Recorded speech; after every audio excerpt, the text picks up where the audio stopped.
Coming up next on the Jeff Crilley Show, he grew up in rural Mississippi, didn't have any money, but he sure knew how to hustle. An entrepreneur's journey next.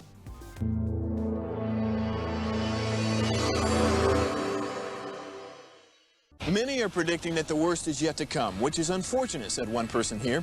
Until now, they've enjoyed the reputation of being the nation's icebox. Watched a burglar in his home this morning by webcam. As a journalist of over 25 years, stories are what make my world turn. Reporting live from the Dallas newsroom tonight, Jeff Crilley, Fox 4 News. But in 2008, I took the jump from my familiar life and started a PR firm from my home. We're talking about anyone with a camcorder like the one I'm using becomes a television network. We started slowly growing the company, and we now have over 100 clients, and we've branched into the world of live digital broadcasting. I now own 8 different TV studios and have a huge team, and the stories that I now get to share are sometimes the most important of my life. Life has a funny way of coming around full circle. This is the Jeff Crilley Show. So I just turned 60, and I feel pretty good about myself in terms of being a good entrepreneur. But then you run into a young man like my next guest, Drew Donahoe. He is 27 years old, and you have helped hundreds of companies. Yeah, it's weird to think about and put a number on, but it's been pretty exciting thus far. Yeah. And Drew's story begins in rural Mississippi. What was the name of the community? Yeah, Indianola. It's in the dead middle of the Mississippi Delta, small farm town, middle of nowhere. And you worked on a farm. You worked for your dad? Yeah. Our family, my granddad was a sharecropper and then ended up getting some land, and so we had cattle and row crops, the whole 9 yards. So. Okay, so when do you remember thinking to yourself, I got to get off the farm. And I love Dad, yeah. But I got to get off the farm. I got to do something. It's super interesting to think about in those terms. I was the youngest, so always trying to find ways not to work and do things easier, right? And my family always knew that there was just something a little different that I was going to do, not be in the little small town. But yeah, just truly blessed to have that in the background, because otherwise I wouldn't be doing what I am today. Okay, and you started a think tank. Tell us about that. Yeah, so founded the Startup Business Center at Mississippi College, where I went for undergrad when I was 19. Mississippi is traditionally the worst at innovating and starting companies, and I realized really quickly that there needs to be an ecosystem where students can come, get resources and access and know how to start and fail companies before they go out into the real world.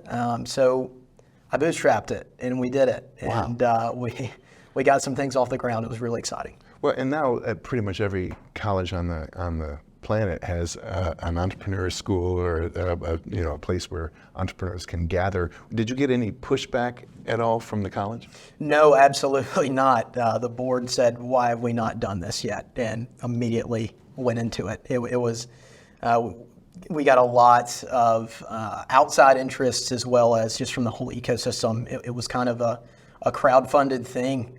Funny enough, everybody in Jackson, Mississippi said, this is something that we should have been doing a long time ago, and got behind it. And you know, the culture in Mississippi is we're all going to get into this together and help and add value, and that's how I got off the ground. I want to give you a chance to brag on Dad and Grandpa, because you told me before the show they're big inspirations. Yeah, I don't even know where to start, right? I mean, my grandfather was a poor sharecropper, and grew up in the Great Depression in middle of nowhere, Mississippi. Ended up building his own legacy and getting involved in local politics, and never did anything easy. That's for sure. And paved the way for me to be here today. My whole thing is people are remembered for the hard things that they do, not what comes easy in life, right? So my granddad being a farmer and getting involved in the civil rights movement in a time that was really tumultuous from where I'm from was not easy, right? But he valued his neighbors and his friends that maybe didn't look like him. Got a lot of flack for it, but became an inspiration in our community. My father followed suit, and has just been an extremely crucial part of helping out in our community back home. And yeah, they have never not worked. They've never taken a day off. It's not in our DNA. And yeah, so growing up, anytime I wanted to be lazy, it really wasn't an option. And it just bleeds into being in the huge metroplex where we are now, and opportunities are limitless. And being able to grab onto those and add value and help people along the way is all that matters, right? That's all that matters. Your dad's a doctor? Yeah. So got off of the farm, and of course worked on the farm all through med school, and then went back to our hometown to help heal everybody in our small little town. And so does that, and like I said, in his free time, he's either working cattle or doing something on the farm too. So. And you're involved in several different projects, including giving back to the next generation of entrepreneurs. Before we get into your day job, let's talk about some of the, you work with SMU. Yeah, absolutely.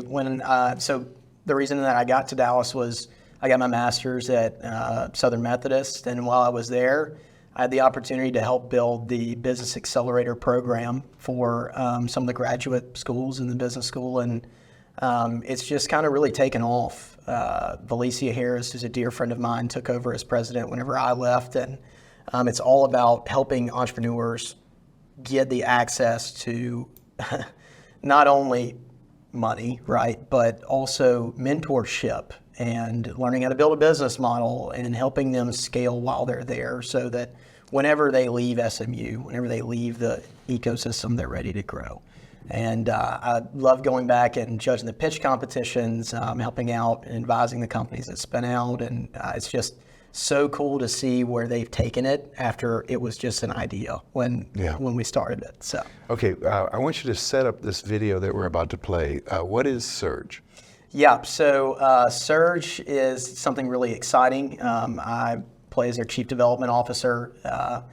Really and truly, in Dallas-Fort Worth, we don't see unicorn tech companies. It's not a thing that we do really well. We're really good at real estate, private equity, and oil and gas, but under everybody's nose, there is something that's being built. And I truly believe that it's going to be one of the biggest stories in tech to come out of this town.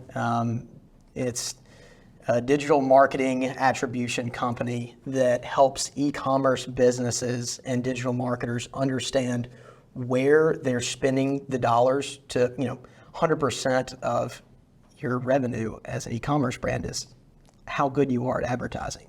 But with the privacy laws and everything else that's happened over the last few years, if you don't know, you can opt out of ad tracking on your phone now.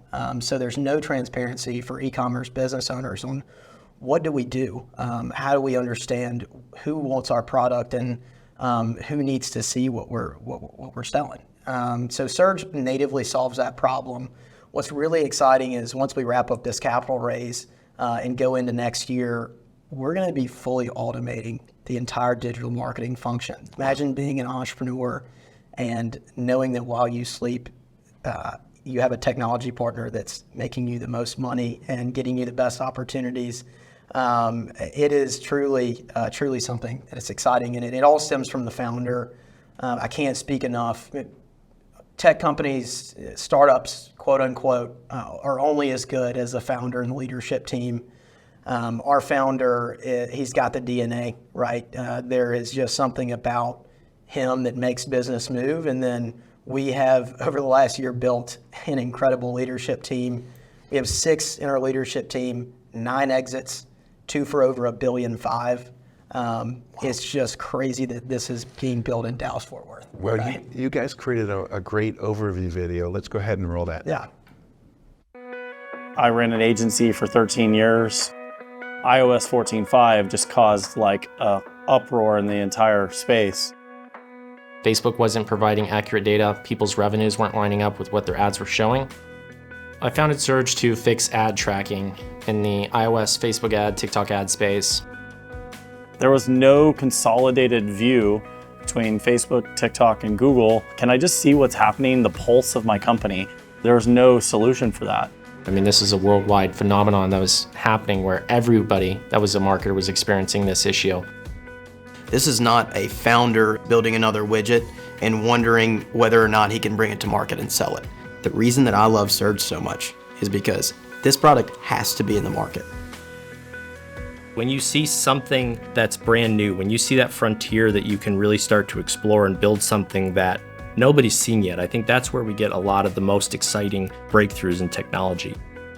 I've seen hundreds, if not thousands, of different opportunities in the venture space. Something that got me so excited about Surge was the founder. Chase has this following and these people that look to him in the ad space, and they're all gonna need Surge. My YouTube was growing, and then I blew up on TikTok with, 250,000 followers. TikTok started reaching out because they were telling us, we have one of the largest followings on social media with TikTok advertisers. Shopify reached out to me wanting me to post on their social media because I have one of the largest followings of e-commerce stores. With Chase Chappell, with his following, as a founder and an influencer in the advertising space, I knew that it was the right opportunity. There was way more demand than I ever expected. And, we had a little 2-person team back then, and now we're hiring by the day. When Chase and I sat down a year ago, we had this philosophy of hire top down. We wanted to hire the best talent in the space, find leaders, technical leaders, marketing leaders to build out the teams. I just love that the team, they're all very much doers. It's all about moving the needle every day. We have people from billion-dollar companies that led teams of 100 people plus. Nobody's just here for the sake of being here. People are here because they want to be part of a significant change. Right now we're in that 0 to 1 moment, building out a team that can truly take this brand to scale. That's what I geek out over. That's what I just obsess over. What an opportunity. One like I've never seen in the early stage space. There's such a large demand and appetite for this product right now, and there's just so much work to be done. Wow, I see what you mean by this being a complete game changer. 100%. Yeah. I mean, just highlighting what I said earlier, you're remembered for the hard things, right? If you want a little look into macroeconomics of venture capital, private equity, and M&A as a whole, this is not an easy time to bring in capital for a business, acquire a company. Things are getting tough, right? And I'll leave it at that without getting into specifics. But the people in Dallas-Fort Worth and around the world are going to look back after this capital raise is done for Surge, and once we really blow it out of the water next year and year after, the headlines are going to speak for themselves. But we're going to be remembered for the hard things, right? I didn't sign up for this because I knew it was easy. I signed up because I knew it was necessary. And man, are we excited. Our investors are thrilled to the moon about what we're doing and what we're building, and the sky's the limit on where this company can go. I love it. Well, I think one of the secrets to your success is you're constantly giving back and you're preaching into the next generation of entrepreneurs. We've got some pictures that we want to put up on the screen, and I want you to kind of narrate. So Code Launch, what is Code Launch? Yeah, so Code Launch is one of the pivotal things here in DFW and kind of around the country for ecosystem for early entrepreneurs. They help get, influence and media access for startups and help them grow along the way. And yet there's me and a couple of other really more successful than I entrepreneurs and CEOs on judging the pitch competition, and the winner gets their full product built. And it's just an incredible ecosystem. So when Jason, there on the left, the CEO, asked me to be a judge of the competition, I said, heck yeah, I'm in. I would love to expose some of these entrepreneurs to the world. So it was a lot of fun. And that's the Tech Summit? Yeah, there was a Tech Summit in South Lake. I believe this was last year. That was kind of the start of everything getting really crazy, and capital raising and entrepreneurs not knowing when to exit and getting an understanding of where dollars are and where they're flowing. And I gave them kind of a whole market outlook on, hey, let's buckle up. 2023 will not be as easy as post-COVID. It was an interesting time for me to get in and say, hey guys, really understand where your value prop is as a company, be sparse in understanding of where you're using your investment dollars, and really focus in on operations and being lean, because we're going to get out of this thing, but it's not going to be overnight. And so that was kind of the hard but necessary truth to talk to entrepreneurs on what this year would look like, and I think we're going to do another one to see what next year looks like, and I'm really excited for next year. Everybody else is worried about World War III and everything else, but in terms of Dallas-Fort Worth and our ecosystem, I'm just over the moon at the rate we're growing at. So sure. Well, I remember when I was going to college, there were no entrepreneur classes. I mean, the message was basically go to work for corporate America, keep your nose clean, get a gold watch after 40 years. And now being an entrepreneur has become really sexy. Mark Zuckerberg, Mark Cuban, I mean, you name your favorite entrepreneur, Elon Musk, and there's all these disruptors. So in the last minute or so, talk to the young person who's thinking about doing his own thing or her own thing. Do it early and fail as soon as you can and learn from it. Every time that you fail, good, try again, because it's not going to be the last time. Any biography you look at on any of these really, really successful entrepreneurs and billionaires, their first company likely didn't go well. And also remember that 90% of startups don't make it, right? So surround yourself with people that know more than you. Get advisors who understand your industry and can help you scale. What you'll find is people in the startup ecosystem don't view you as competition. They view you as a value add and an up and comer, and they've been where you are. Get mentorship ASAP. And once you've made it, help somebody else along the way. That's kind of how the building blocks settle. And yeah, if you have time after your 9 to 5, great. There's plenty of other hours in the day. Build something. It is really exciting to see something on the side scale, even when sometimes it's not intentional. Wow, that's a great way to leave the show. We're also going to leave you with the website, which is surge.com. Remember that name, folks. The great Drew Donahoe, thanks for coming on the show. Yeah, thanks, Jeff. It's been a pleasure. That's it for now. We'll see you next time.